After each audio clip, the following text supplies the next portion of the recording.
Hello and welcome to the Metapod, the Pokemon podcast that revolves around the evolving meta. Sean, how was your Thanksgiving? Are you still full?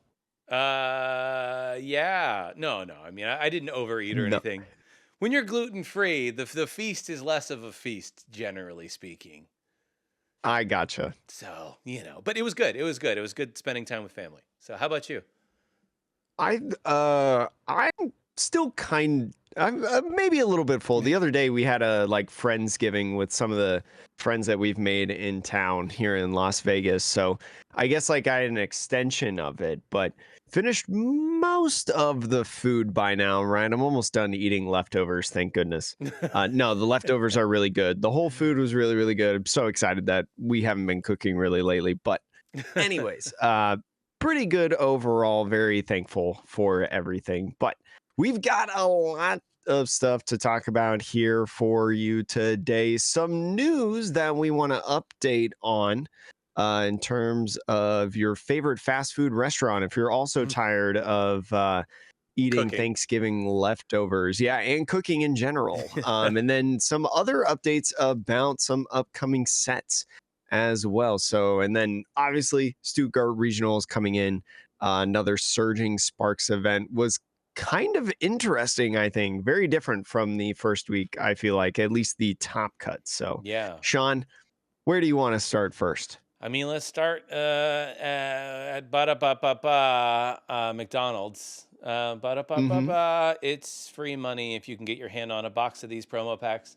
Yeah, so McDonald's, another year, another set of promos, Happy Meal, TCG promos. But this year they're going to be themed on the Year of the Dragon. And just sort of looking at the list of cards here, it Mm-hmm. does seem like this is going to be a much more interesting, group of cards that they are featuring than, relative to previous years. Like I think in the past we've had maybe one or two of the cards might be playable here and there, but for the most part they were just cute Pokemon. Whereas I think I Like a look at lot of starters and stuff. exactly, but I look at this list and I'm like, yeah, okay, there, in theory there could be some real bangers in here. Yeah. Jake, what are The the different promos? the different cards that are in here, or I should say the Pokemon. We don't know exactly the cards. I think True. the cards are more so just speculation based on the Pokemon that have a card. Because usually they've never, I don't think, put an EX in here. It's always No. just regular commons, uncommons, rares type of cards in the set, and they have a cool hollow pattern. But the Pokemon available will be Charizard, Quagsire, Pikachu, Miraidon, Hatenna, Koraidon, Umbreon, Dragapult, Hydreigon, Roaring Moon, Jigglypuff, Dragonite, Eevee, Rayquaza, and Drampa. So, as you were mentioning, Year of the Dragon, plenty of dragon Pokemon in here, and then some other ones that are not dragons, like Jigglypuff Yeah. and yeah, Hatenna, right? I mean, Eevee makes sense because it's it's fan favorite. Yeah. Umbreon, a fan favorite, along with Pikachu. Quagsire, my favorite dragon. It's yeah, right. I mean, but I will say, like we were saying, we don't know exactly which versions of these cards they're going to be. There's only speculation there right now, but it would not surprise me if the Miraidon that they chose might be like the future type Miraidon that granted Mhm. nobody's playing the future type deck right now, but it's an interesting card nonetheless. It is potentially playable. But you also I mean, have you talk about Roaring Moon in there. The first card in, exactly. I think, only Roaring Moon card that I can think of is the little baby what's that called? Vengeance Fletching Yep. attack one that has 140 that's used in Turbo Roaring Moon, which is a popular deck, right? Yeah. So that could be a cool new max rarity version, especially if it's hollow on Mm-hmm. it, right? Because usually the McDonald's promos, they don't have, I think, in years past, have had a stamp. Now, the one for the anniversary that had all of the starter Pokemon through the first 8 generations, those had stamps on them, but none of the other McDonald's promos have had actual stamps. They've all just been like hollow or non-hollow version. Yeah. But I mean, like, I will say, to your point, Roaring Moon could be a really cool, if there's like a cool hollow foil pattern, maybe even a stamp. I think the Eevee, there is that one Eevee that lets you evolve it, even if it's your first turn. But I think Mhm. it's either from your hand or from the deck. I can't remember which, but there is a playable Eevee, especially with all the new evolutions that are coming out. So there could be a few cards in here that if you want, like, I don't know if it's going to be max rarity, but if you want like a cool promo version of some of these cards, like this might be a cool way to get them. Similar Oh to like yeah, the and I trick mean or like trade promos. Yeah. yeah, I mean, I had the couple years ago, the Rowlet was in one of the Darkness Ablaze Rowlet, that was used with the Bird Keeper. Do you remember? Did that Yep. 60 damage to one of the Pokemon good card. I remember using that in a deck because it's max rarity at that point. So they are pretty cool and they're usually pretty easy to get, especially if some of these more playable cards, you know, all you got to do is just go to McDonald's a couple times or whatever. And even sometimes they'll just like, if you get a good enough McDonald's, they'll just like sell you some of the packs if you don't want to buy 8 Happy Meals, right? Now, Jake, I also see a picture here down at the bottom, and I'm not Hmm. seeing anything in this article, but I was hearing that there was some talk about this either being in Pokemon Pocket or actually getting printed. Is this just a joke? I don't know to this day. For anyone who does not know, there was an image that flew around like a couple weeks ago of a Big Mac card. And with McDonald's and promos, right? And the introduction of Pokemon Pocket, it's not like, it's surprising, but it's not like the craziest thing I've ever heard. It would It would be kind of wild. be That would crazy if you I'm looking did at this it. right now. If That's you, wild. yeah. So I don't know, but I think the French McDonald's account actually teased it. Sean, I'm going to be linking you in Okay. Discord the original Yes, article please. for that. So I don't know. We don't know if it's really like. I think what it is it's a joke, right? The French Twitter McDonald's made a joke about it, but more so teasing that there is a Pokemon Okay. collaboration coming, right? The McDonald's cards are coming back, but Uh, it's kind of interesting because I would love to see people go crazy for this Big Mac. I mean, yeah, I play Big Mac in base form, and There's no way it would be tournament legal. uh-huh. No. And I turn it into supersized Happy Meal EX. Sorry. That's just it would Absolutely be, crazy on I what it could do. anyways, yeah, so I don't know if it's real, but it's a clever little marketing ploy. I do wonder how much the Pokemon company was like, please don't do this again, France. Just what it's a cute joke, but like people really will believe this. Don't do this. It's one of those things, especially like I don't know like who illustrated it. Like my first thought was that it was like AI art, It but probably is. who knows? Maybe someone internally in the McDonald's illustration team or whatever made it. But either way, it does it's 100% a gimmick. It has to be, or else Yeah. I'll But I will die. say, Maybe I don't you know. know what? Shout out though to the people who made this card for recognizing that a Big Mac's retreat cost would be 4. You know, they know the deep lore. Hmm. They understand. So, yeah, that What's big. the deep lore I mean, for just anyone who that. doesn't know, which may or may not be me? I'm just saying that Big Mac can't retreat. It's a Snorlax up there, you Oh know? yeah, It's for got sure. 4 retreat cost, baby. You ain't getting out of this quick until somebody slaps down a Latias, you know? Big Mac meta. Anyways, We do have some things that we can confirm, though, that are real in terms of the upcoming kind of black and white sets in Japan, right? We talked about yeah. owner Pokemon, right? Like Zekrom and Reshiram, stuff like that.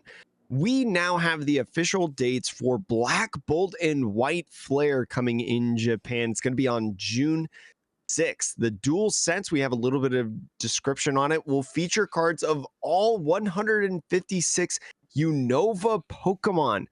So we knew it was going to kind of be black and white oriented and stuff. And so these sets are going to be focused around Gen 5, the Unova region.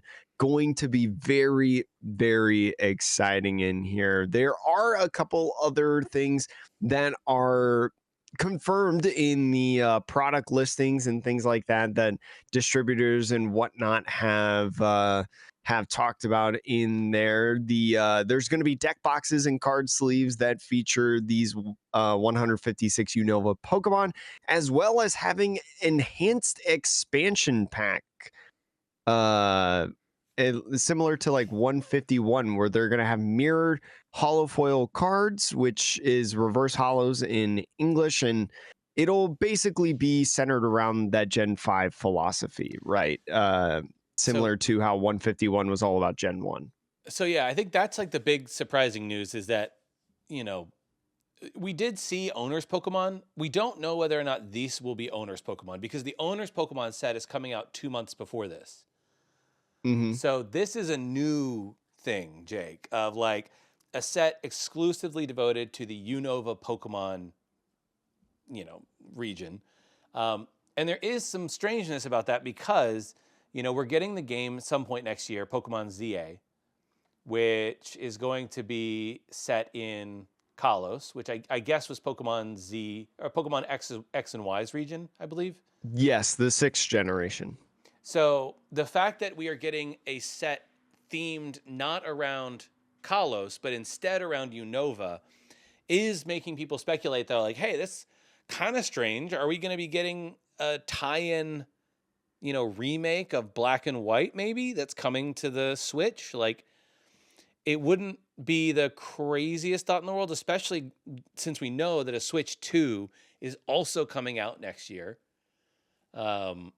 I don't know. Like, what do you think, Jake? Do you think that this, you know, this news assumes that there will be a remake of Black and White? Oh, I assume a remake of Black and White is coming, but the 30th anniversary of Pokemon is 2026.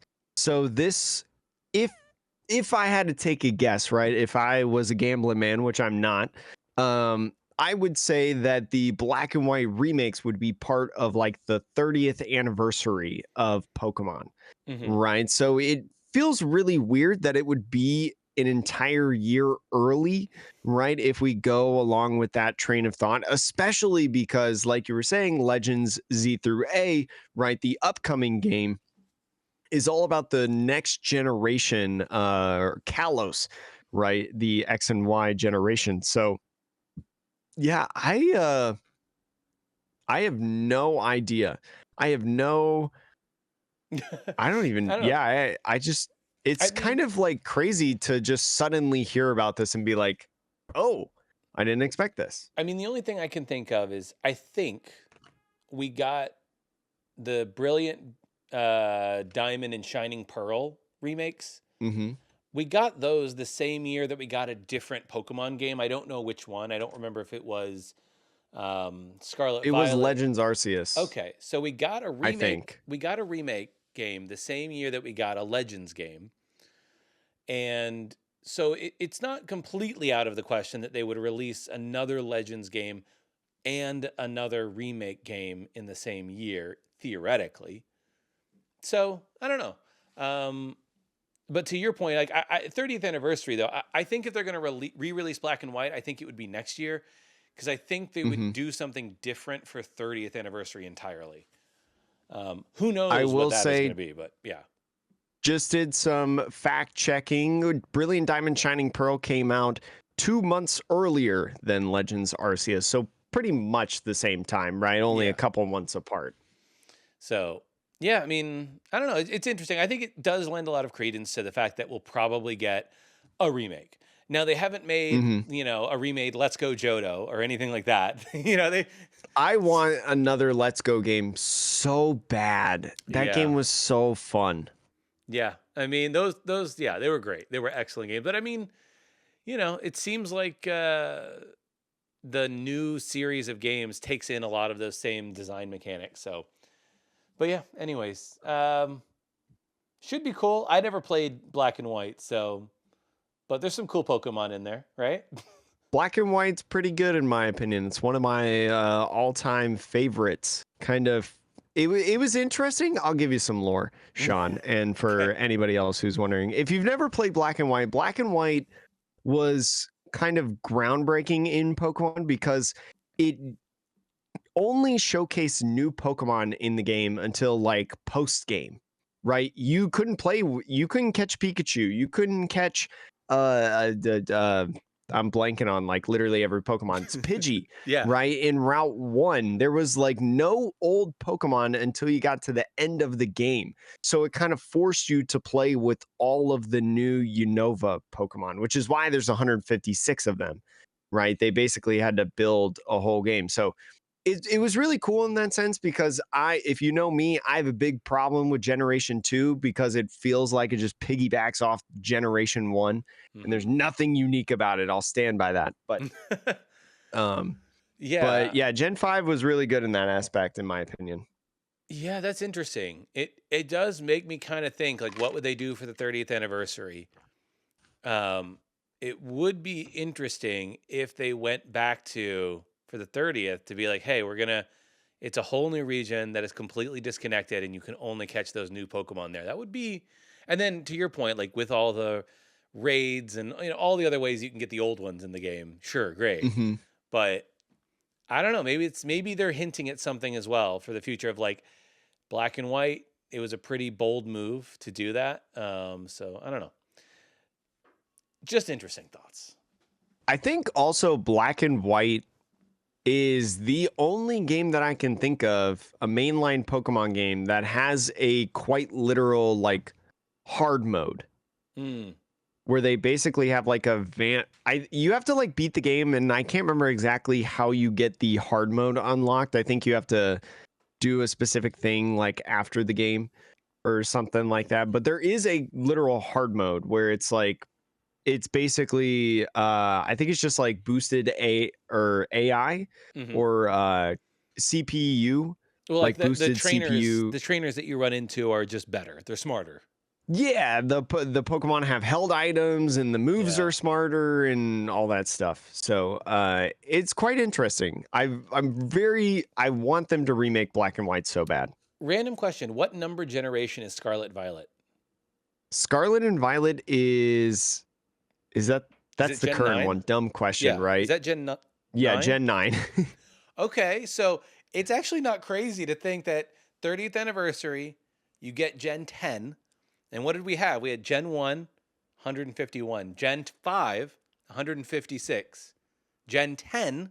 If you're going by like that sort of, I don't know, man. Hmm. We're humans are trained to recognize patterns, and maybe there's probably nothing there. But if you were gonna do like a reset type game, Gen 10 would be the one to do it in. That's all I'm saying. I do agree with that. But as soon as stuff like that comes out and we get more information, we will let you know. But Sean, Stuttgart happened. There is an event that actually did happen, right? That we can talk about and not Real. just It's real. speculate. It's real. And in this tournament, there were 1,702 players at this regional championships, Brilliant Stars to Surging Sparks. And the top two decks, this is no joke, Sean, both of them Charizard Pidgeot. It's wild because there were 0 Charizard Pidgeots in top 8 of last weekend's tournament. Mm-hmm. So I have the deck list pulled up here. Do you have the first one, I I have the assume? first. Yeah, I have the first place deck list pulled up.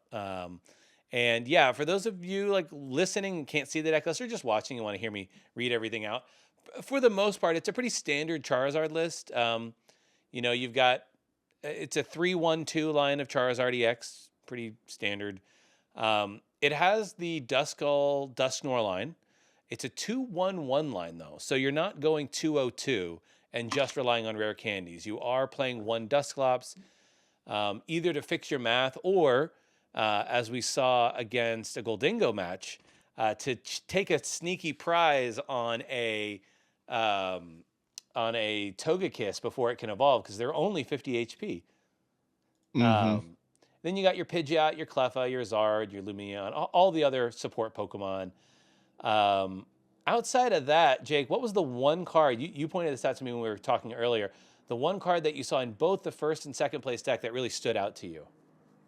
So a lot of the conversation revolving around Charizard is what A spec do you choose, right? Especially with the introduction of the what is it, like bench trolley or Yeah. whatever that name is, that fills up your entire bench, was a thought to include in Charizard and a good option, but both the first and second place player playing Unfair Stamp within this deck. And Unfair Stamp kind of making sense, right? You are playing an Arvin build, so your A spec being an item card, right, makes a ton of sense. But no matter what, especially with the Pidgeon in play, you're always going to be able to find this card to be able to kind of draw out of some tougher Ionos and different control maybe situations, because well, that Unfair Stamp, especially if a Pokemon gets knocked out in the previous turn, you're just going to draw 5 cards anyways, right? Shuffle, draw 5 in there. So very, very cool to see both of these lists play it. Also, the first place list playing Thornton as well. I know that's Mm-hmm. a card that some people really love in a deck like this. Start with the wrong basic Pokemon, no worries. You can just Thornton. And also the second place list playing a Thornton. Yep.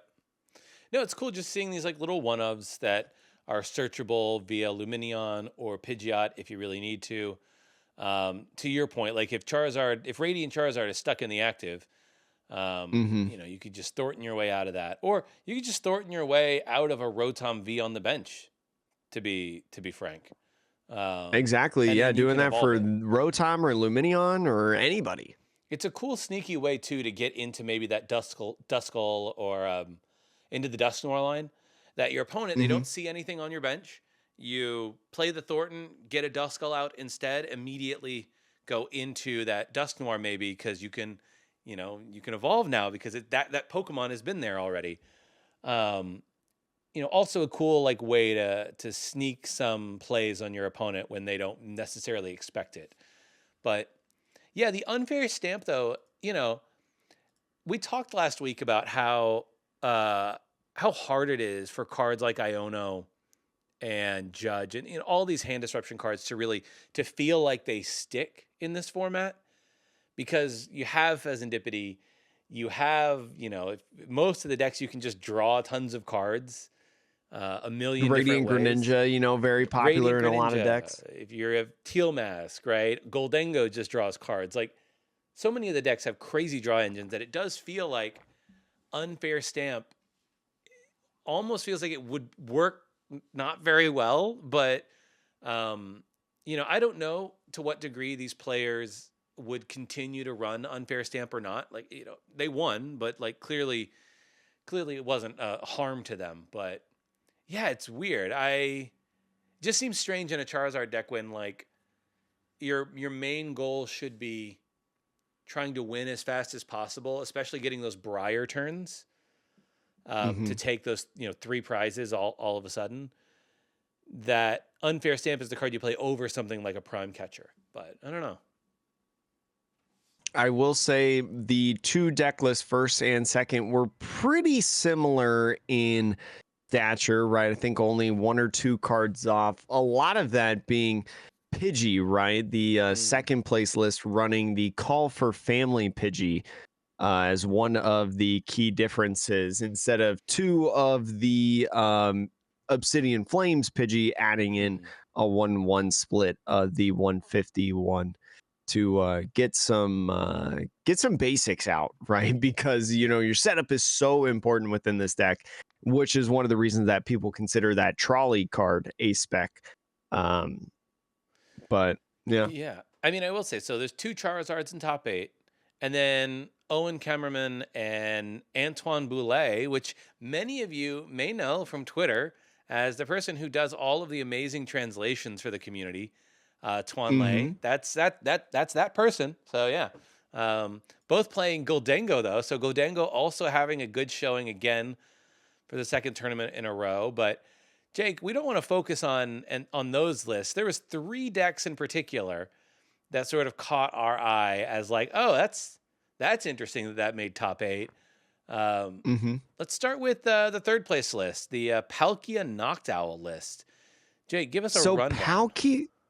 Palkia Noctowl, we kind of talked about it a little bit, I think, when we first started talking about potential surging Sparks decks, right? Because it is a conversation piece with the Area Zero under depths now in format. You're running a 2-2 line of Palkia, but that's not your only attacker within this deck. You've also got a Blood Moon Ursaluna, right? A great card that is put in so many different decks that we've talked about, and Terapagos EX. Terapagos EX, a Terra type Pokemon, an excellent synergy with Palkia, V-Star, and Area Zero under depths to boost up your damage right within the game. Playing a 4-3 Noctowl line, especially when you have a Terapagos on the field, you're going to be able to use that Jewel Seeker ability and grab so many different trainer cards that are within this deck, whether that be an Area Zero under depths, right? Glass Trumpet, another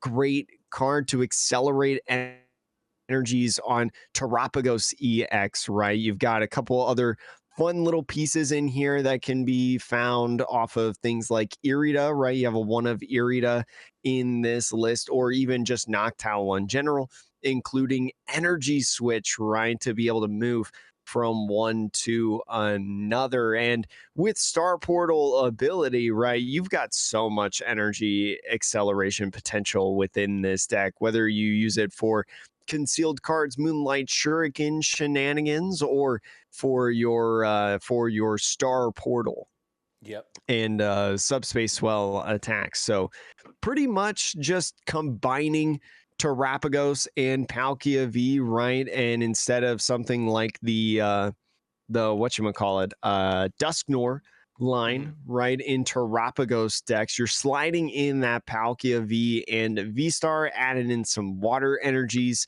there and some glass trumpets. Yeah, it's a cool list. Like the Noctowl being your sort of consistency engine because you're running a research and Iono and a judge in terms of your draw power outside of your Pokemon line. But Noctowl can obviously find any number of those cards. I will say they play Kieran in this list, which I thought was Yeah, really cool Kieran's really cool. because A, it's a switch out if you need it, but B, it can also allow. Does it? It says your Pokemon do 30 more damage to your opponent's EX, right? It specifies that. Yes, active Pokemon EX and V. So Okay, yeah. any two prizer within the format, I believe. So the cool thing about that is like sometimes with Terapagos or Palkia, it's based on the number of Pokemon on each bench, and it can kind of you can peter out or you can be just shy of damage. And Kieran's like a really cool card to be like, hey, I can make it work. This list also playing Thornton. So the top 3 lists, weirdly, playing Thornton. Um, it's kind of cool. It was not on my bingo card of decks, but yeah, it just feels like this one. It's a pretty straightforward game plan though. You're gonna hit with Palkia, you're gonna hit with Terapagos. Late game, you can hit with Blood Moon or Saluna, and then you do have the option too, because we are seeing almost no Manaphy being played right now, of using that Radiant Greninja early in the game if you have enough energy in the discard to maybe snipe a couple of those single prizers, whether that's a Pidgey and a Charmander or whatever. Like, and I'm like, that's actually I could also see that being a pretty sneaky like way to catch people off guard if they're not expecting it. I think another to your testament about the supporters, right? Yeah. Thornton, Kieran, right? I think we're starting to see this trend of decks that can easily search these one of supporters index, whether that be Pidgeot, EX, right? The Noctowl and Jewel Seeker ability, right? Easily able to find these supporters. And even if you look at this Palkia list right here, right? Their supporter line, 2 bosses orders, 1 Irida, 1 research, 1 Iono, 1 judge, 1 Thornton, and 1 Kieran. So 6 different one ofs in terms of supporters. That's not something that we've seen in a while, but this deck, this deck, Sean, reminds me of the Spider-Man meme, where in the original Spider-Man movie, right? Where Peter Parker gets bit by the spider and he like wakes up the next day, right? Like he has his glasses off, he's looking at this deck right here, and then he puts his glasses on, and it's actually Palkia, Shady Dealings, and Teleon. Yeah, That's what this yeah. reminds me of. You are absolutely right. This is just shady dealings, except there's an owl here now. Yeah, there's an owl there, a turtle, and a couple some birds, right? Yeah, Squawkabilly and Pheasantipity. I will say it is very. I will say it looks kind of like an expanded deck if you look at how many one ofs are in here. Either that or a control deck, Yeah. because I'm like, that's insane to me separately. But also, they couldn't find space for one Briar. You're playing Terrapagos. It's a one of. But I get don't it. think But like, I why think not? I think the reasoning is Palkia just does more damage, right? Because Palkia with Sure. Subspace Swell is based on Yeah. everything, on the field, whereas Terrapagos is only based on your opponent's benched Pokemon. So like, and Terrapagos is 30 times, whereas or Subspace Swell starts out with 60 plus and Oh, then goes into 20. So it's oh yeah. not too far away from 30 times. So Don't I get me think, wrong. I mean, you always want to be attacking with Palkia V, but if you can sneak in a Terrapagos, for some Yeah. good damage, then might as well, especially with those glass trumpets, right? Being able to accelerate those energies. I mean, that's literally all my thought, right? Which is just like, look, Palkia is your main attacker, 100%. But you play Prime Catcher in this deck, so you can grab those, smaller HP bench sitters, those Rotoms, those Luminions, maybe. I don't know. The things that are more in range than like maybe a Charizard EX or whatever. You can grab these little two prizers, send up your Terrapagos, and just be like, Briar. So you can Gust and Supporter in the same turn in this deck. And it feels like it might be worth it. Granted, I didn't get third place at Stuttgart, but I'm like, Charizard, there was a Briar in each of those decks. Why not here? Why not here? Anyways. If they didn't, they wouldn't have room for the one of Buddy Buddy Poffin, or the one of Switch, or the one of Energy Switch, or the one of Vacuum, Yeah. or the one of Canceling Cologne. Yeah, you right. You right. Fair enough. But Jake, you had one, the fifth place deck. What? Give us a rundown of this weird deck. So Mads Jensen piloted this to fifth place, and there was another. Oh my gosh, I'm gonna feel so bad because I didn't look this up before. There was somebody that I saw talking about this deck weeks ago on Twitter. Gosh, I feel like it was Natalie. Over on Twitter, Natalie Pro Milk Tank Player, for anyone who does not know. Natalie Millar? I think they no, I don't think Okay. so. Because she's from Australia, right? No, I think Natalie Millar is from South America, but I don't know. Keep going. Anyways, Natalie Pro Milk Tank Player on Twitter, Natalie Pokey TCG. I'm pretty sure they were the first person I saw talk about this, so apologies if I'm wrong. But Mads Jensen piloted Dragapult EX Iron Thorns EX to a top 5 finish in this tournament. It is a whack deck, right? You have Dragapult EX. We know the strength of Dragapult. People love that deck, even though it hasn't had the results, right, as a archetype in general, and has mainly been just a part of Regidrago. Alongside Iron Thorns EX, it's honestly a threat, right? Because as a deck that does not utilize EXs or Vs, right, that have abilities. Like all of its cards that have abilities, the only one that I think it would hit would be Radiant or Alakazam. rule box Pokemon. Yeah. Radiant Alakazam is the only Pokemon that it would negatively affect in your deck. Right, can't use Pidgeot, can't use Squawkabilly, can't use Pheasantipity, can't use Luminion, can't use Mew, can't use Miraidon, can't use Goldango, right? all of these abilities. And as a slower deck with Dragapult, which is a lot of people's complaint about Dragapult, is it's just a slow deck. Iron Thorns, keeping that in the active until you're ready to retreat, right? Or maybe it gets knocked out or something like that, or and you can't switch it. Having that stall enough and long enough for you to get your Dragapults online, get some damage going, stall out your opponent is just such an interesting tactic within this deck. This playing the Precious Trolley, a spec item card to put down a bunch of Pokemon, including Dreepies, right? All over. You can get an Iron Thorns down, your Radiant Pokemon Alakazam, as you mentioned earlier, but also this curious 1/1 line that I adore, Sean. It is Toad School and Toad Scroll. The Toad Scroll in here has an ability, Slime Mold Colony.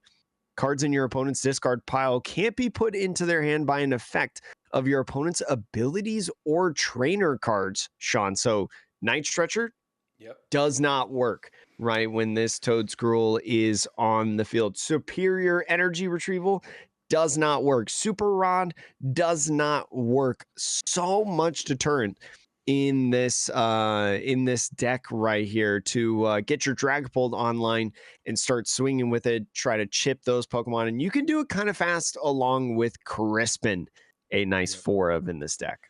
Yeah, I think I'm sure there's like bigger depth as to like why this is really good, but Dragapult is huge, right? 320 HP. You're probably sitting there thinking to yourself, well, what even knocks this Pokemon out? And it really is primarily like the biggest threats you're going to run into are probably like the Goldango. Goldengos of the world, right?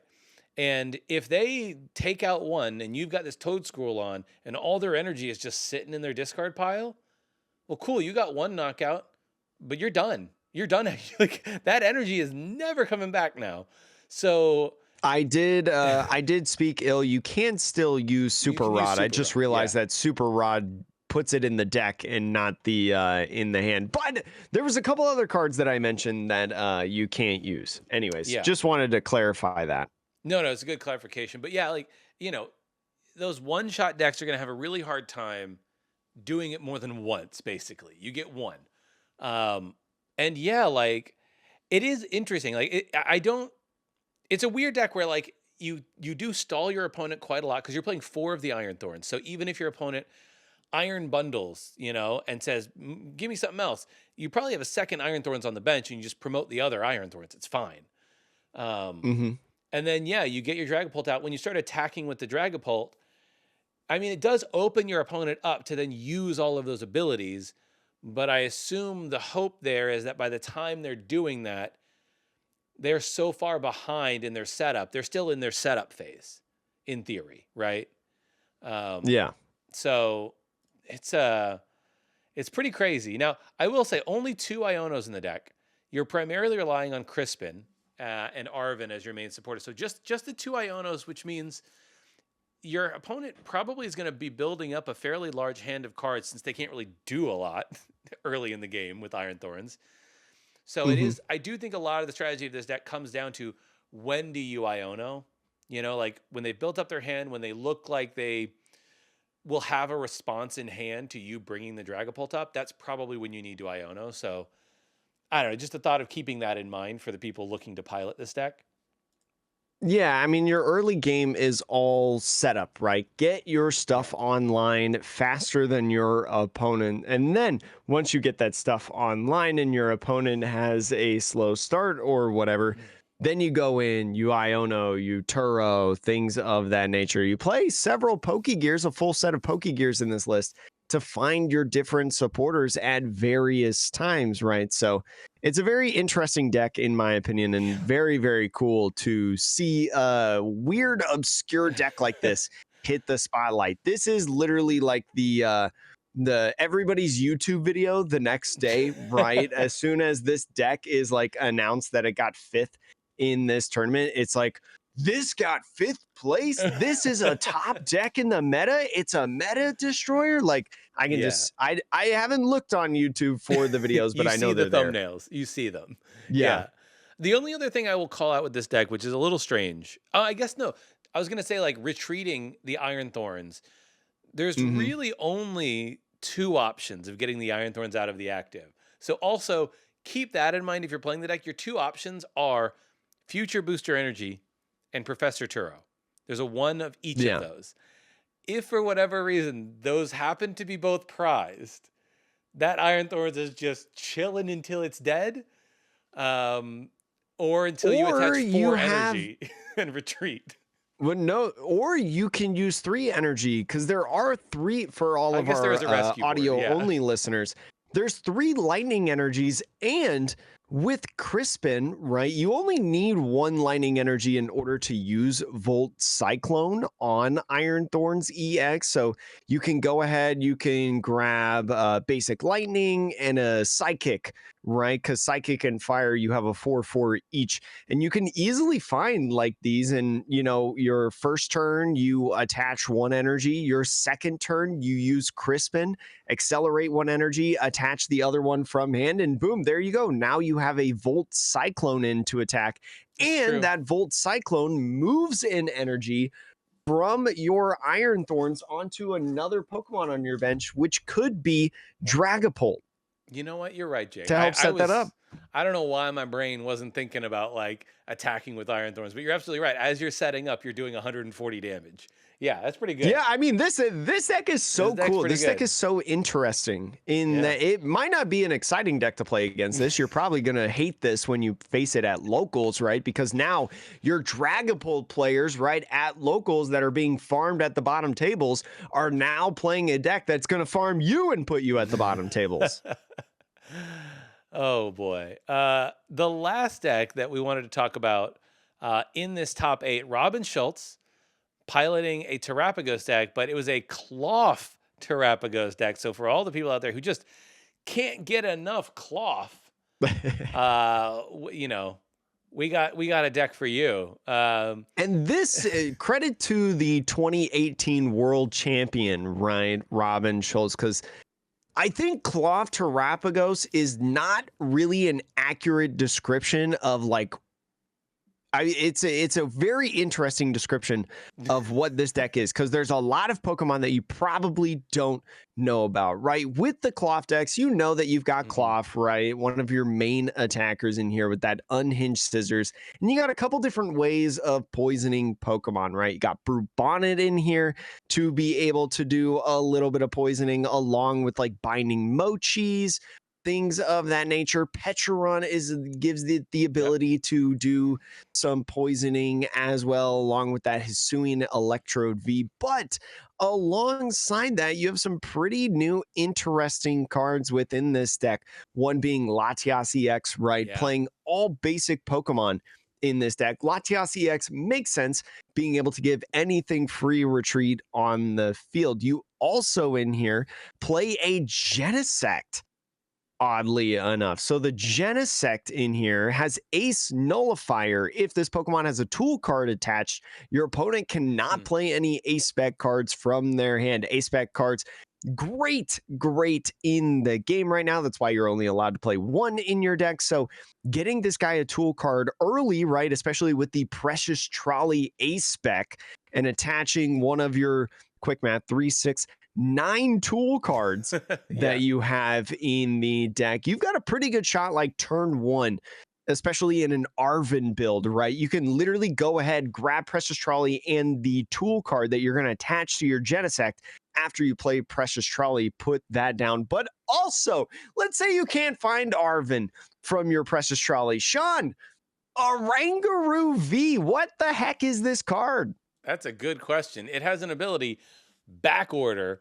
Once during your turn, if this Pokemon is in the active spot, you may search your deck for up to 2 Pokemon tools, reveal them, put them into your hand, and then shuffle. Yeah, this is really cool because if you have the Latias, right, you can easily retreat into this Oranguru, and then all you need to do is have the, say, the Peturant that allows you to move something else, something out of the active with its ability, and you can get out of this active pretty easily. But yeah, being able to go get your tool cards, to your point, you can go get one for the Genesect, one for the Brute Bonnet, And yeah, getting a tool on that brute bonnet is pretty difficult sometimes. Like it can be really awkward if you don't have Arvin. So just another option here to be able to find all the tools that you need. Also, Jake, I will also say, if you have it on the bench, they knock something out. Say you're playing against a Charizard deck, right? You promote Mm-hmm. the Oranguru, and you say, "I'm just going to go grab those super reflective glasses, Jake," which I believe this triples the damage based on weakness instead of just the normal double, which makes it so much easier to knock out Charizard with your Hisuian Electrode V, which is a grass type. So Mm-hmm. this deck is like, I mean, it's weird. Like, it's not necessarily a counter box, but it feels, it's got all the pieces of a counter box deck, you know? Yeah, and to give you some insight on what we mean by it makes it so easy to knock out a Charizard, right? There's a Charizard EX in the active going into your turn. It just took a knockout on Yep. a Pokemon. Hisuian Electrode V. If you get it poisoned, right, you bring it up into the active and use Brute Bonnet's Toxic Powder ability, making both active Pokemon poisoned. That Hisuian Electrode V for no energy does 100 times for each special condition, so 100. The weakness makes it 200 damage, but the super effective glasses that you mentioned make it 300 damage, but a binding mochi does 40 more damage if the attack's used by the opponent's Pokemon to the active Pokemon before applying Well, weakness and resistance. So you do 420 damn. no, No, wait, because what? you have a tool attached that's the super reflective glasses. You don't have binding mochi on it. Oh, never mind. But, Sorry. but, But anyways, but Hisuian Sneasler gets you there. yes, Hisuian Sneasler gets you to 320 damage on the Yeah. checkup phase. Sorry about that. I No, just we got got so there. excited We no, for you all know the what? damage It's that you could do. it's amazing. The theory is great, but yeah, you got the Hisnuian Sneasler plus the poison gets you that extra 30. You get 1 damage plus 2, 330. So that's your little combo. If you're looking to kill Charizard and you're like, wait, how are we killing Charizard in one hit? Technically, you don't knock out Charizard in one hit, which I believe would mean that Charizard has 330 HP, so you're 10 short no, in that aspect. no. So you do 10 poison normally. Hisuian Sneasler adds 2 more, so you're doing 3 poison between Oh, turns. good Yes. call. Good call. Yes. Yes, you do knock it out. But I also want to point out, I don't believe that it also does not trigger Pheasantipity because you're not knocking them out on your turn. Yes, you are correct because Pheasantipity specifically says if any of your Pokemon were knocked out during your opponent's last turn, you can draw 3 cards, which the checkup phase is different than your opponent's turn, right? Similar to if your opponent was playing the Xander Peril Frostlass deck, Yeah. right? The Frostlass deck does the exact same thing. It's during the checkup phase. So yeah, overall, just a really, really cool deck. A lot of like moving pieces. I do think to do this well at a tournament of this size with a deck like this, you do have to be somebody I think of Robin Schultz Yes. caliber of player because this deck has a lot of situational things, right? Like I'm playing as Charizard, I need Hisuian Electrode V, I need super reflective glasses, I need Hisuian Sneasler, and I need Brute Bonnet with the ancient booster capsule attached. That's just for that one Pokemon to knock out. And I'm sure he's got like a spreadsheet of like all the different scenarios that this deck can handle. But when in doubt, And just I'm trying call to Cloth. Yeah, and if you think about Robin Scholl's, right, his legacy, I mentioned winning 2018 Worlds. His deck name for 2018 Worlds, dubbed by, well, probably him, and then promoted by the Pokemon Company in the 2018 World Championship deck. He piloted Zoroark GX Garbodor and called it Victory Map, right? A map to victory. So he did also play Town Map in that deck, which makes sense why he would call it that. But to give you a sense, Robin Scholl's a very high IQ caliber player for a deck that probably needs a lot of that thought in order to be successful. So if you think the deck's bad when you're playing it, just keep practicing. But Jake, I will point out one thing that was very different with this tournament relative to Sacramento, which is at the top tables at least, no Reggie Drago, No Reggie Drago, no Lugia in no here. We Maridon. even had a Gardevoir in this top 8 deck, which I don't think there's a ton of things that are super interesting about Gardevoir that really surprise a lot of people. There was at least the A-Spec Precious Trolley in this list. So we talk about a lot of times like Hyper Aroma possibly. Yep.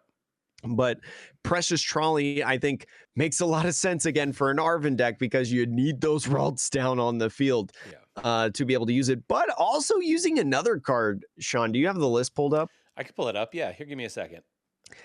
There are 3 item cards in here that I did not know about until I looked at this deck and had to look up what the card actually was. Yep. Sean, it is Call Bell. So I have not watched the tournament. I was just too busy. I was hosting like a conference championship last weekend, so had no time to watch Pokemon. So I don't know if this was actually used in any of the stream games. But Call Bell, if you don't know what it is, this item card, you can use this card only if you go second and only during your first turn.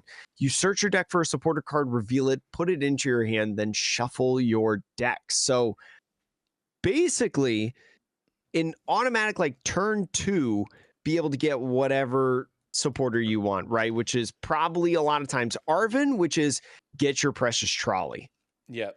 I think we talked about this on our set review of Surging Sparks. I can't remember what our final sort of take on it was, but I feel like know. we called it incredibly niche and probably for Maybe. control.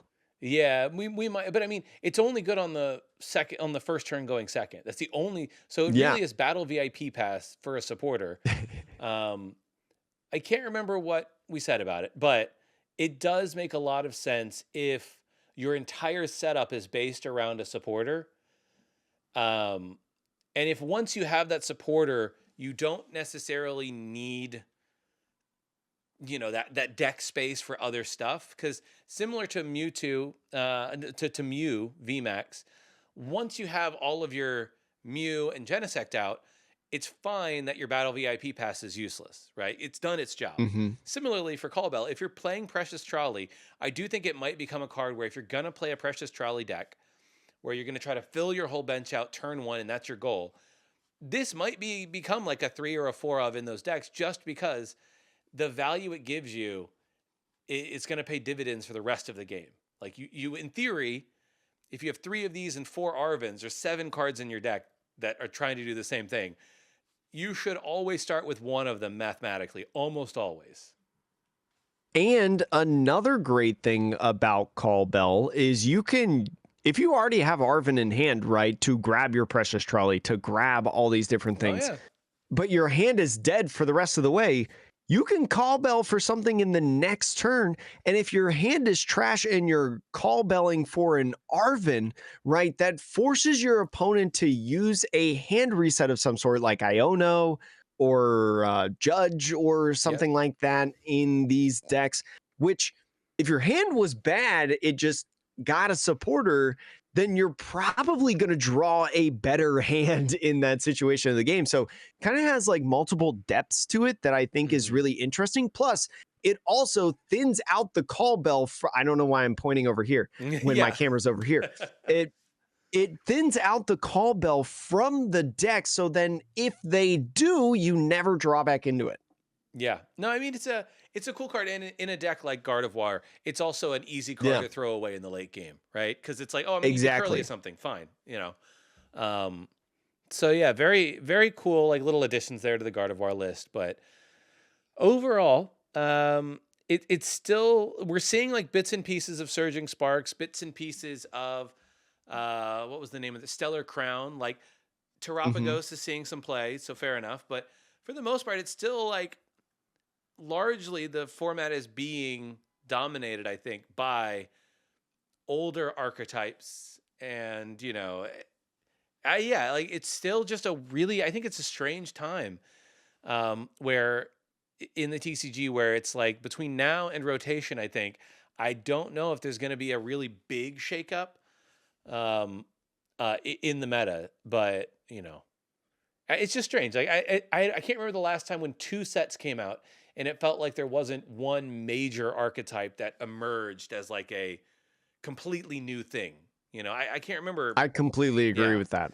it's strange. So, but still, lots of very viable decks in the format, and from one tournament to the Especially when next. we have especially when we have two different top eights in two consecutive weekends. Yep.